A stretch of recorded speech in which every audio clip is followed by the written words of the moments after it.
Welcome to mini foods Jaisingh. எல்லோருக்கும் வணக்கம். இன்றைக்கி சில்லி இட்லி ரெசிபி எப்படி பண்ணுறதுன்னு தாங்க பார்க்க போகிறோம்.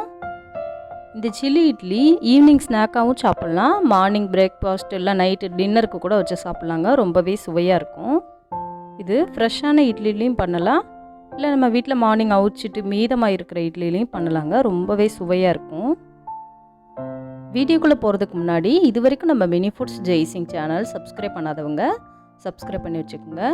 அப்படியே பக்கத்தில் இருக்கிற பெல் ஐக்கானையும் ப்ரெஸ் பண்ணி வச்சுக்கோங்க.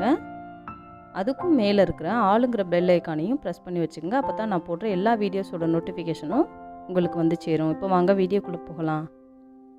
இன்றைக்கி நான் மார்னிங் அவிச்ச இட்லி, மிச்சமாக இருந்த இட்லி 5 இட்லி எடுத்துருக்குறேன். இதை சின்ன சின்ன பீசஸாக கட் பண்ணி வச்சுக்கலாங்க. இதே போல் சின்ன சின்ன பீஸாக கட் பண்ணி எடுத்துக்கோங்க.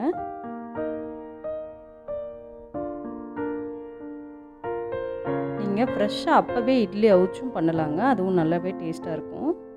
இப்படி மிச்சமாகிற இட்லியை கூட நம்ம வந்துட்டு சூப்பரான ஒரு ரெசிபியாக செஞ்சு அசத்தலாங்க. இது போல் எல்லாத்தையுமே சின்ன சின்ன பீசஸாக கட் பண்ணியாச்சு. இப்போது ஒரு பாத்திரத்தில் எண்ணெய் வச்சு நல்லா சூடாயிடுச்சு. இட்லியை ஒன்று ஒன்றா உதுத்து தனித்தனியாக போடலாம்.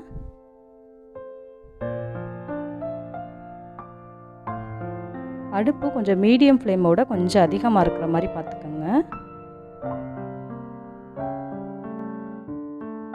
இந்த இட்லியை ஆயிலில் ஒரு 5 நிமிஷம் வேக விடுங்க. ஒரு 5 நிமிஷத்துக்கு மேலே ஆனதுக்கப்புறமா அந்த நிறம்லாம் மாறி வரும், ஒரு லைட் ப்ரௌன் கலர் வருங்க. இது போல் வந்ததுக்கப்புறம் எடுத்துருங்க. நம்ம மிச்சம் இருக்கிற இட்லியும் இதே போல் பொரிச்சு வச்சுக்கலாம்.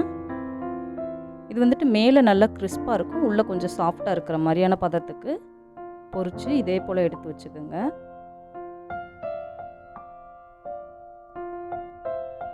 இப்போது ஒரு பேன் ஒன்று அடுப்பில் வச்சு அதில் ஒரு 3 டேபிள் ஸ்பூன் அளவுக்கு ஆயில் சேர்த்துடலாம். ஆயில் நல்லா சூடானதுக்கப்புறமா 1 ஸ்பூன் அளவுக்கு இஞ்சி பூண்டு விழுது சேர்த்துடலாம்.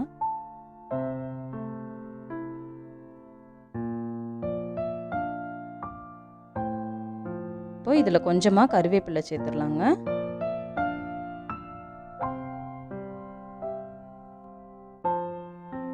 இப்போ இதில் 2 பச்சை மிளகா கீறி வச்சுருக்கிறேன், அதையும் சேர்த்துடலாம்.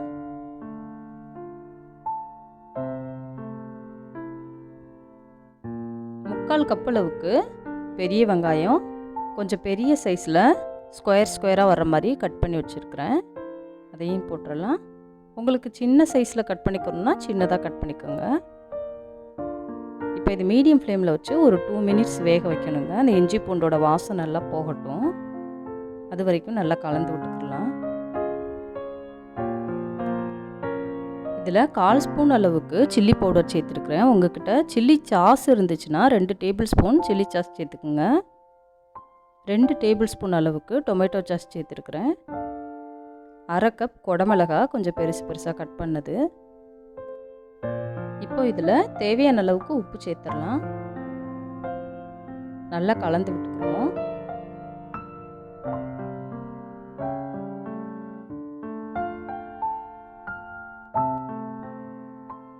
இந்த சாஸ் எல்லா பக்கம் படுற மாதிரி 1 நிமிஷம் நல்லா கலந்து விட்டுட்டு ஒரு மூடி போட்டு ஒரு 2 நிமிஷம் வேக வச்சு எடுத்துக்கிறலாங்க.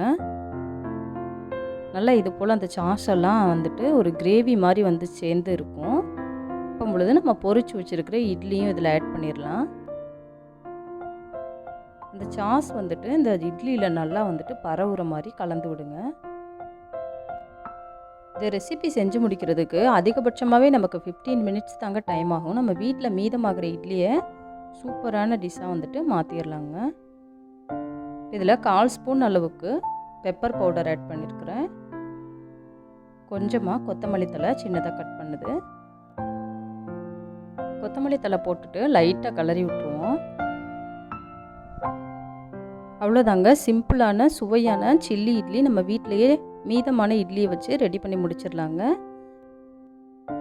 இந்த வீடியோ உங்களுக்கு பிடிச்சிச்சுன்னா லைக் பண்ணுங்கள், கமெண்ட் பண்ணுங்கள், உங்கள் ஃப்ரெண்ட்ஸ் அண்ட் ஃபேமிலிஸ்க்கும் ஷேர் பண்ணுங்கள்.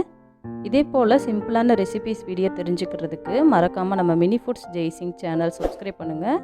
பக்கத்தில் இருக்கிற பெல் ஐக்கானையும் ப்ரெஸ் பண்ணி வச்சுக்கோங்க. அப்போ தான் நான் போடுற எல்லா வீடியோஸோட நோட்டிஃபிகேஷனும் உங்களுக்கு வரும். தேங்க்ஸ் ஃபார் வாட்சிங்.